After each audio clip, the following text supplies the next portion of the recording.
Henry Kissinger, sosok kontroversial semasa menjabat Menteri Luar Negeri Amerika Serikat, meninggal dalam usia 100 tahun di rumahnya di Connecticut, Amerika Serikat, Rabu 29 November 2023. Sebelum meninggal, di tengah keretakan hubungan AS-Cina pada Kamis 20 Juli, Henry Kissinger melawat ke Cina dan bertemu dengan Presiden Cina Xi Jinping. Saat itu Xi Jinping menyebut Kissinger sebagai teman lama. Hubungan Cina-AS menurut Xi selamanya tidak akan bisa dilepaskan dari nama Kissinger. Kissinger merupakan pejabat tinggi pertama AS yang menyambangi Cina pada 1971.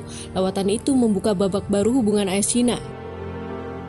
Selain dengan Cina, Kissinger memiliki keterikatan dengan Indonesia. Saat Abdurrahman Wahid atau Gus Dur menjabat sebagai Presiden RI, Henry Kissinger dipilih sebagai penasehat pada 2001 hingga 2002 karena dinilai memiliki berlatar belakang sebagai negarawan internasional berpengalaman.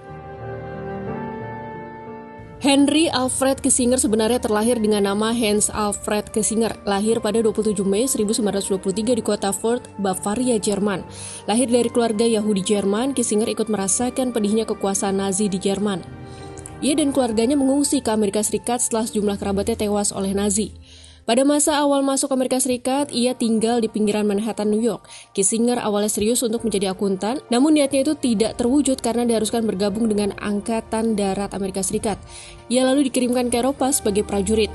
Namun karirnya berubah menjadi mata-mata, kemudian mengajar teknik intelijen militer di European Command Intelligence School pada 1946. Pada 1947, ia mulai belajar ilmu politik di Universitas Harvard. Di Harvard, Kissinger meraih gelar PhD pada 1954.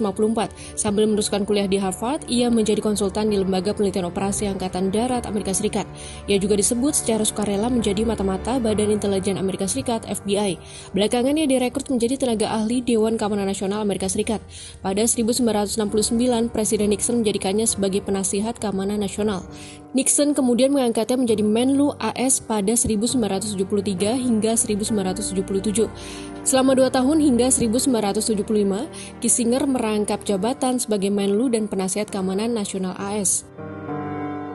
Kissinger dan Presiden Vietnam Le Duc Tho mendapat anugerah Nobel Perdamaian bersama tahun 1973 berkat perundingan rahasia yang berujung pada Perjanjian Paris yang mengakhiri peran AS di Perang Vietnam.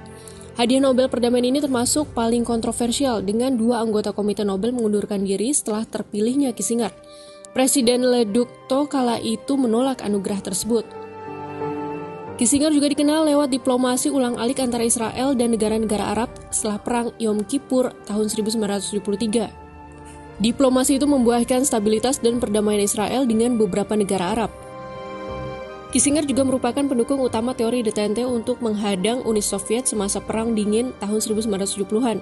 Perkembangan Uni Soviet dihadang oleh AS melalui berbagai kebijakan luar negeri, termasuk diantaranya membesarkan Yugoslavia, Cina, dan gerakan solidaritas di Polandia.